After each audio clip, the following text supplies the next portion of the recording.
اعوذ باللہ من الشیطان الرجیم، بسم اللہ الرحمن الرحیم۔ نہج البلاغہ، خطبہ نمبر 129۔ اس خطبے میں امیر کائنات فرماتے ہیں: اے الگ الگ طبیعتوں اور پراگندہ دل و دماغ والوں کہ جن کے جسم موجود اور عقلیں گم ہیں،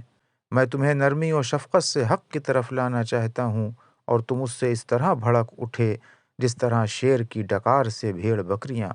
کتنا دشوار ہے کہ میں تمہارے سہارے پر چھپے ہوئے عدل کو ظاہر کروں یا حق میں پیدا کی ہوئی کجیوں کو سیدھا کروں۔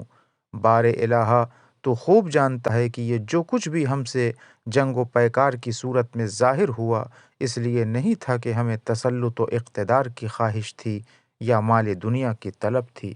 بلکہ یہ اس لیے تھا کہ ہم دین کے نشانات کو پلٹائیں اور تیرے شہروں میں امن و بہبودی کی صورت پیدا کریں، تاکہ تیرے ستم رسیدہ بندوں کو کوئی کھٹکا نہ رہے اور تیرے وہ احکام پھر سے جاری ہو جائیں جنہیں بیکار بنا دیا گیا ہے۔ اے اللہ، میں پہلا شخص ہوں جس نے تیری طرف رجوع کیا اور تیرے حکم کو سن کر لبیک کہا، اور نبی کریم کے علاوہ کسی نے بھی نماز پڑھنے میں مجھ پر سبقت نہیں کی۔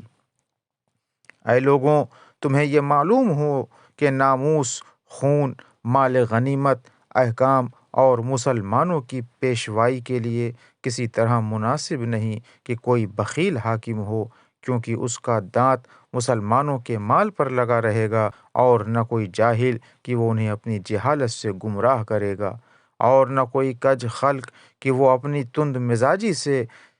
لگاتار مارتا رہے گا، اور نہ کوئی مال و دولت میں بے راہ روی کرنے والا کہ وہ کچھ لوگوں کو دے گا اور کچھ کو محروم کر دے گا، اور نہ فیصلہ کرنے میں رشوت لینے والا کہ وہ دوسروں کے حقوق کو رائیگاں کر دے گا اور انہیں انجام تک نہ پہنچائے گا،